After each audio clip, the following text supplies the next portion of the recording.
দয়া করে আমাকে একটা বিড়ি দিন না বাবু, আমার সকালে পায়খানা পেয়েছিল কিন্তু আমি হাঁকতে পারিনি।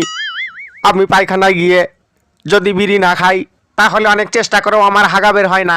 শুধু একটা কেন, আমি আপনাকে 1 প্যাকেট বিড়ি দিতে পারি, তবে একটা শর্তে। কি শর্ত বলুন? আমি বিড়ির জন্য সব শর্ত মানতে রাজি। আপনার আজকে পায়খানায় গিয়ে সারাদিন ধরে ওই পায়খানাতেই বসে থাকতে হবে।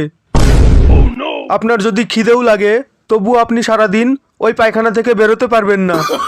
না না না না, এ কি করে হয়? একটা বিড়ি দে তো ভাই তাপস, সকাল থেকে পায়খানায় গিয়ে বসে থেকে থেকেও আমার হাগা বেরোচ্ছে না, তাই তোর কাছে ছুটে এলাম। আমার কাছে বিড়ি নেই, তুই আমাকে তাড়াতাড়ি একটা বিড়ি দে, আমার খুব জোরে পেয়েছে। আমি দেব না। দিবি না? আমার নাম রঞ্জুদা, আজ পর্যন্ত কারো কাছে আমি বিড়ি চেয়ে না শুনিনি, আজও শুনবো না। বিড়ি তো তোকে দিতেই হবে, প্রয়োজন হলে জীবনের শেষ বিড়ি। ওঠ, বল বিড়ি দিবি কিনা বল। না, দেব না। ও দেখ তাপস, আমি তোকে শেষবারের মতো বলছি, বিড়ি দিবি কিনা বল। না, আপনি আমাকে মারতে মারতে মেরে ফেললেও আমি বিড়ি দিতে পারবো না রঞ্জুদা, বিড়ি আমি দেব না। দিবি না? আহ!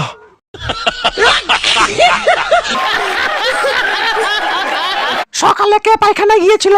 পায়খানা করে জল দেয়নি, সব উপরে উঠে ভাসছে। আগে গিন্নিমা, আমি তো কিছুই বুঝতে পারছি না। এই কাজ ছোট বাবু ছাড়া আর অন্য কেউ করেনি। ছি, পায়খানা করে জল দিতে পারিস না? ছ্যা। এখন থেকে দেখছি পায়খানাগুলো তালা মেরে রাখতে হবে। মা বিশ্বাস কর, আমি পায়খানা করিনি। মা বিশ্বাস কর, আমি পায়খানা করিনি।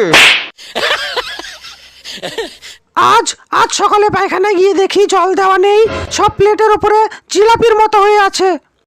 এটা দেখে আমার ঘেন্না হচ্ছে। ঘেন্না! বেরিয়ে যা, বেরিয়ে যাই বাড়ি থেকে।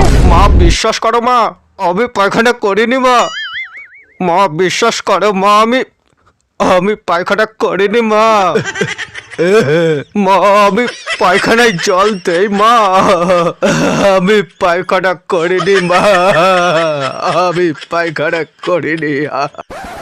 কি বুম্বাদা, ভিডিওটি কেমন লাগলো? শালা ফাটিয়ে দিয়েছে তোমার ভারতরত্ন আটকায় কে? সো ফ্রেন্ডস, ভিডিওটি ভালো লাগলে প্লিজ একটি লাইক করো, কমেন্ট করো আর ভিডিওটি বন্ধুদের সঙ্গে শেয়ার করো আর চ্যানেলটিকে সাবস্ক্রাইব করে পাশে থাকা বেল আইকনটি প্রেস করে দিও।